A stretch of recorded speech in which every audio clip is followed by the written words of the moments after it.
A while back, I sat down with Jada from Little Justice Leaders to have a conversation about the role of social justice in the homeschool.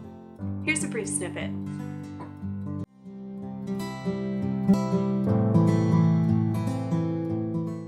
My background, I have a Master of Architecture in Sustainable Design from University of Oregon. And I was just really interested in the sustainable aspect of that. And I did a lot of community workshops and teaching through that job.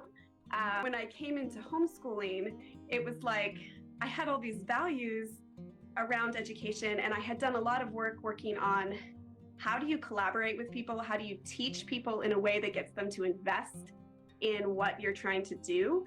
And show them why it matters. Why do we care on a personal level? And I just felt like that was kind of missing from a lot of the homeschool resources that I was looking for. And that, because I have this design background where that's a huge, learning how to collaborate in that way was a huge part of it. I felt like I had kind of a special sauce for child-led learning, let's put it that way. You can show up at the social justice route in traditional schooling, or you can show up at the social justice route in homeschooling as well. And I guess I'm could you speak more to which of your values have really influenced your decision to incorporate social justice in a lot of your home curriculum? Yeah, I just in some ways don't know how, because it's important to me that we care. Okay, so ultimately it's like empathy is at the core of so much that I want to teach my kids about how they show up in the world and why certain things matter. And so I don't know how you approach, me personally, I didn't know how to approach a topic without thinking about the people who are impacted by it or the people who have been left out of the story. It just felt incomplete to me. It sounds like you're looking at the traditional narrative and you're saying, okay, who's not represented here? What points of views are we not taking into consideration with this? Yeah, I mean, look, like my only expertise comes from community development work that was part of my my career background, and I think that just gave me just enough of a lens to say this is important in this thing that I'm trying to do now with my kid. I'm trying to integrate it into science and history, where I'm saying like, we're studying scientists, but who have we left out of this picture that needs to be included?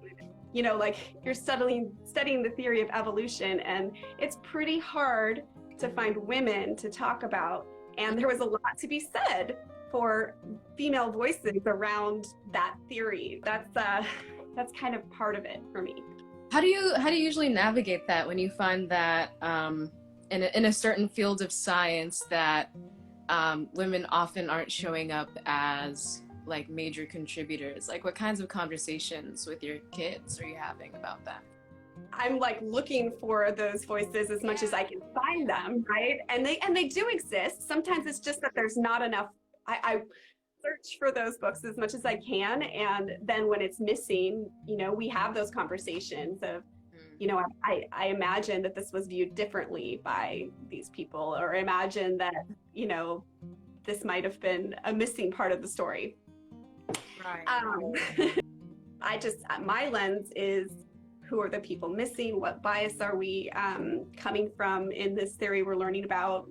Yeah, so you felt like, if I'm understanding right, it sounds like you felt like as a secular homeschooler, it was difficult to find material that really represented your beliefs and reflected your values. So you ended up creating those yourself. I was gonna say it's just like very similar to the origin story of Little Justice Leaders. It's like when that thing doesn't exist, you have to make it so. If you are enjoying this, subscribe. Be sure to hit that notification so you hear about every video that we put out. And as always, you can follow us on Instagram at North Star Homeschool. Thank you for listening.